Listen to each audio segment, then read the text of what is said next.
ভুল করেও কখনো এই তিন দেবতার নাম নেবেন না। আপনি কি নিজের অজান্তে ভুল করে এই তিনটি নাম উচ্চারণ করে ফেলেছেন? ভুল করেও এই তিন দেবতার নাম নেবেন না। নাম নিলেই আপনার জীবনে ঘটবে চরম সর্বনাশ। রাত 12টা, চারপাশে নীরবতা। ঠিক সেই মুহূর্তে যদি আপনার মুখে উঠে আসে এই তিনটি নাম, তবে আপনি জানেন না কাকে জাগিয়ে তুলছে। এই তিনটি দেবতা আদতে রক্ষা করেন, কিন্তু যদি তাদের নাম ভুল সময়ে ভুলভাবে উচ্চারণ করা হয়, তবে তারাই ডেকে আনে চরম সর্বনাশ। নমস্কার, আজকের ভিডিওতে আমরা জানাবো কোন সেই তিনটি নাম এবং কেনই বা তাদের নাম নিলে আমাদের জীবনে ঘনিয়ে আসে চরম সর্বনাশ। প্রথম নাম কাল ভৈরব। তিনি হলেন শিবের রুদ্র রূপ, ভয়ঙ্কর রক্ষক। তার নাম কখনো রাতে 12টার পরে একা বসে উচ্চারণ করা উচিত নয়, বিশেষ করে যদি আপনি পবিত্র না হন, মানে স্নান না করে, মন স্থির না করে, ভক্তিভাবে না বলে। তবে তার রুদ্র দৃষ্টি আপনার জীবনে বিপদ ডেকে আনবে। একদিন এক তরুণ বন্ধুদের সামনে মজা করে বলেছিল, ভৈরব তো কিছুই না।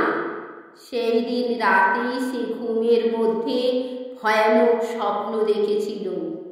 ভয়ে কেঁপে উঠেছিল। সে রীতিমতো ঘেমে গিয়েছিল। সে হাঁপিয়ে উঠেছিল। সেই ঘরে আগুনও লাগে, কিন্তু কেউ জানে না কিভাবে।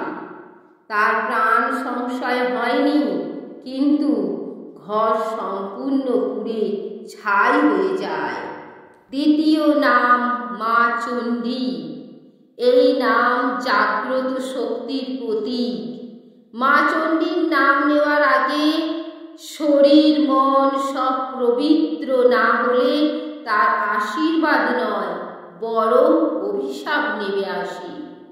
বিশেষত অমাবস্যা ও চতুর্দশীর রাতে মা চণ্ডীর নাম নেওয়া মানে অলৌকিক কিছুকে জাগিয়ে তোলা। এই নাম খুব ভক্তি ভরে করতে হয়। মা চণ্ডী কেবল আশীর্বাদ দেয় না, বিচারও করেন। তিনি শাস্তি ও সংহারিণী, ও তার নাম মানে মাতৃশক্তির ডাক। যদি সেই ডাক ভক্তিহীন হয়, তবে মা আসেন শুধু রক্ষা করতে নয়, জাগাতে। বীরভূমের এক বাড়িতে সন্ধ্যায় মা চণ্ডীর নাম নিয়েছিলেন এক কিশোরী মজা করে। রাতে সে ঘুমের মধ্যে চিৎকার করতে থাকে, আগুন আগুন বলে। ঘর ভর্তি ধোঁয়া হয়ে গিয়েছিল, অথচ কোনো আগুন ধরেনি। তৃতীয় নাম অঘরী শিব। এই নাম সবচেয়ে গোপন এবং সবচেয়ে শক্তিশালী। এই নাম শুধু সাধু ও তপস্বীরাই নিতে পারে।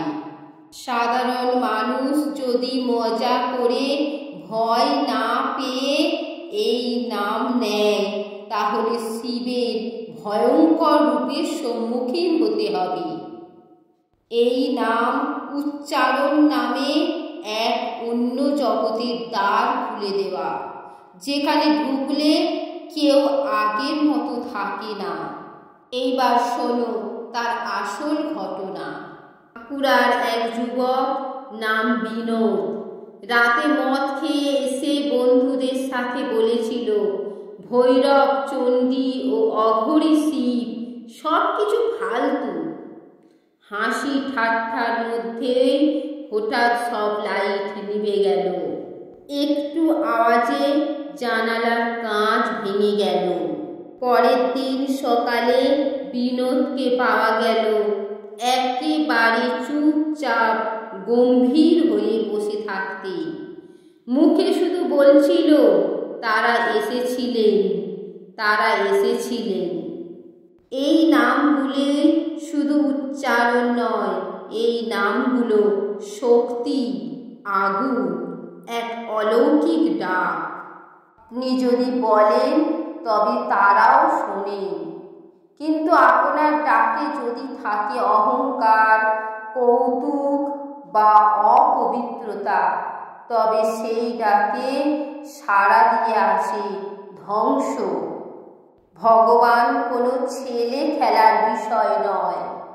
তাই মনে রেখো, ভগবানের নাম নিতে হয় ভয়, শক্তি আর বিশ্বাস নিয়ে।